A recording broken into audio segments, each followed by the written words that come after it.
welcome back to my channel. Today I'm doing yet another foundation review, which is my all-time favorite video to film other than hauls because I just love foundation so much. Today I'm going to be focusing and reviewing the Burberry Soft Matte Cashmere foundation that I hauled in my Sephora VIB haul.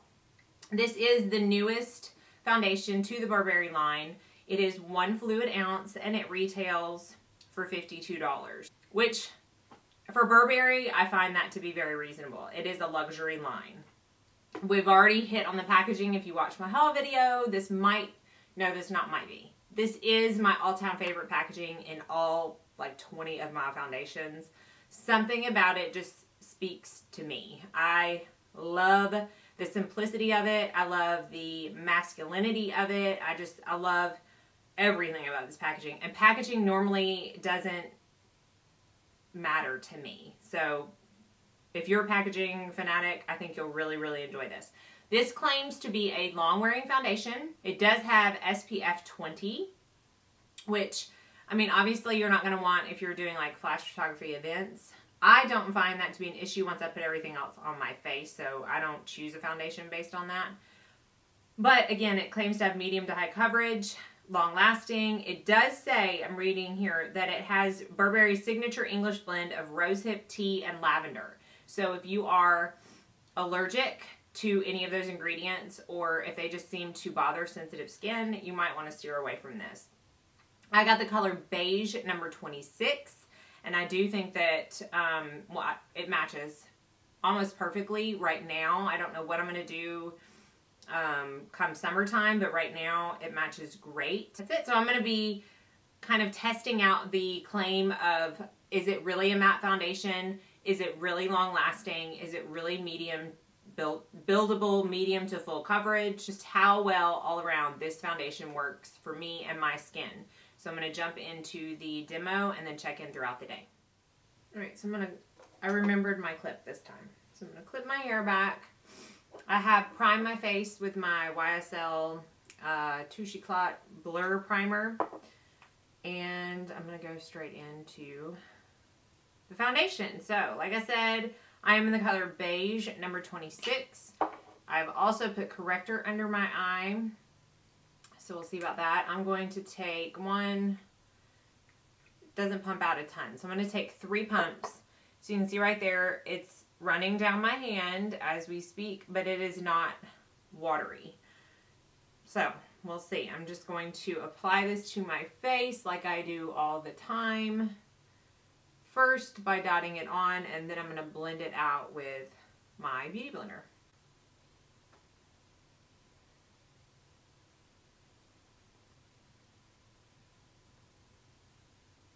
It's going on somewhat smoothly. I kind of feel like it's a little bit patchy in places, like it's not smoothing out. Like if you watch my Lorac Sheer Perfection, I felt like I didn't even have to touch the beauty blender to it, and it just completely blended itself out.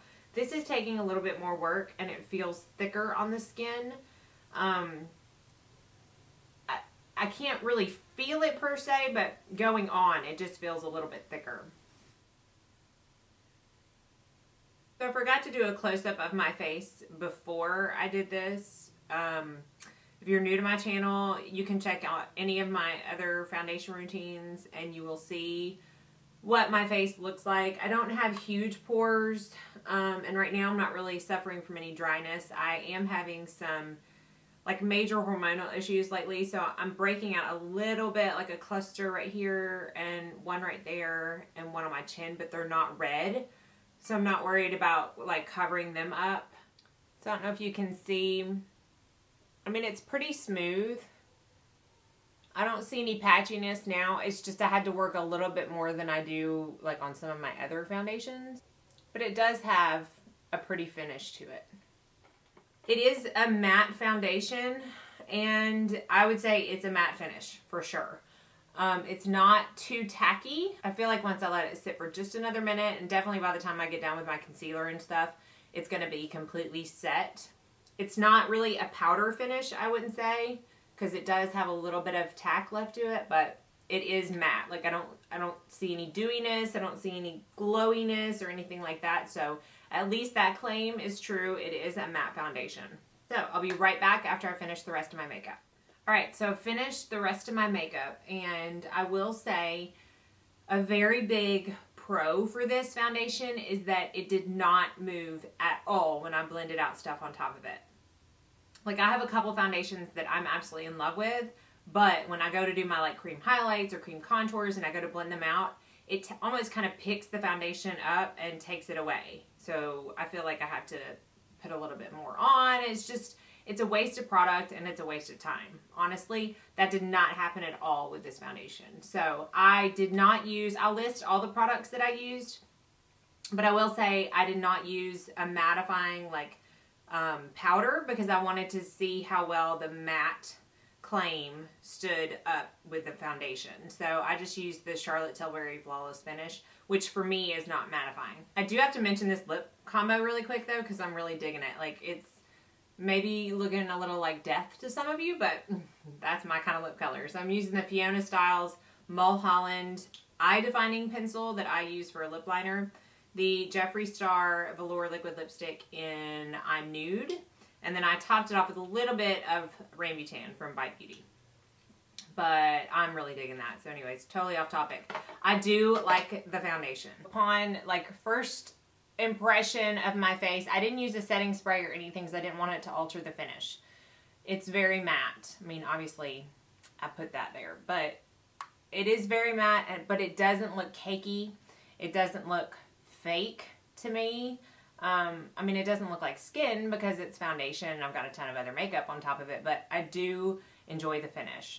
So it is 10:19 right now. I'm getting a little bit of a late start, but I will check in mid-afternoon and then a final check-in at night. So I'll see you in a little bit.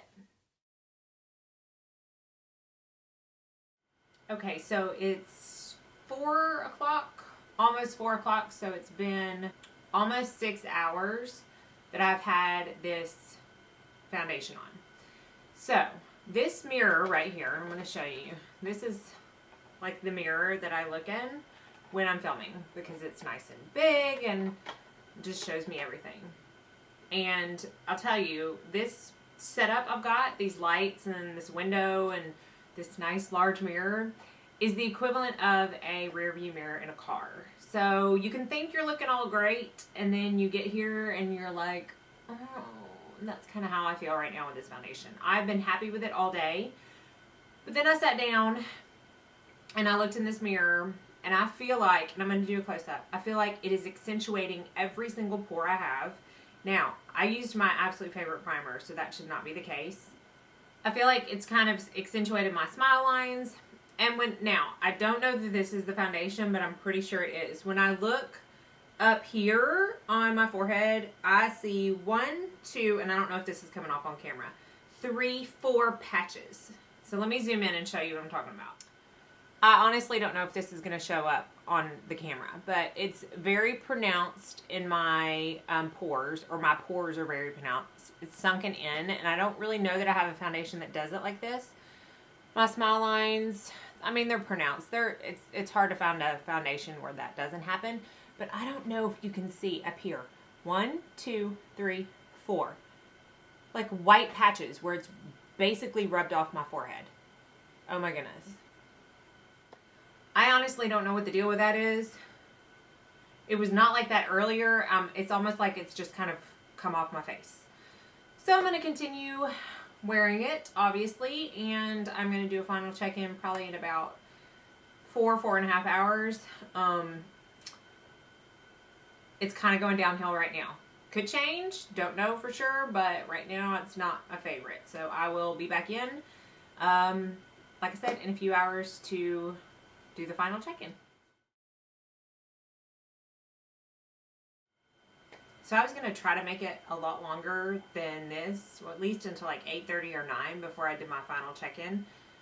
But I cannot wait to get this makeup off of my face. I venture to say, and I hope this is coming across on camera so you don't think I'm being A, makeup snob, or B, just dishonest, because I'm going to venture to say that a foundation has not looked this bad on me ever.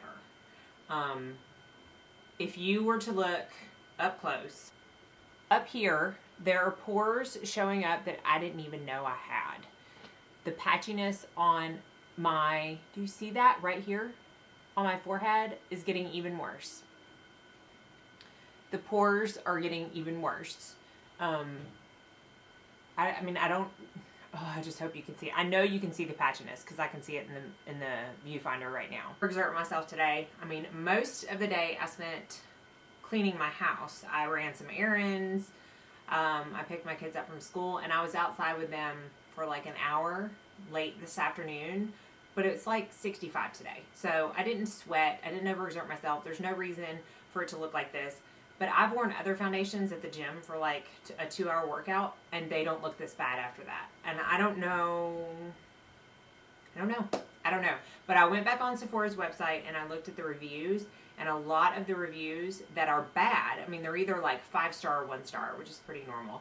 But a lot of the reviews that are bad say the same thing, that it does not last long, it patches off, sinks into pores, like just everything that's happening to me. So I guess I am one of the 1-star people on this foundation. I personally cannot recommend this to anyone. I don't think it would work on dry skin.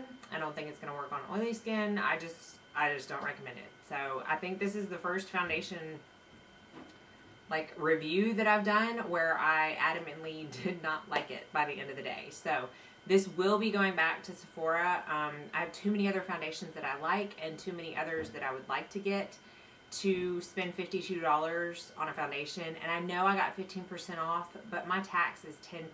So with tax and everything, I still paid $50 for this foundation. And to me, it's not worth keeping it when it's going to end up looking like this. So that's the end of this review. I'm sorry it didn't turn out better. If you already have this foundation and love it, I'm so glad that it works for somebody. I do have a friend that loves it. So it's just not for me, and I can't put my stamp of approval on it. So hope you found this video helpful, and as always, thank you so much for watching. Be sure and subscribe if you haven't already. I don't want you to miss any upcoming foundation reviews, and as always, please keep putting down in the comments what you want me to review, because I'm always on the lookout for something new. So y'all have a very blessed day.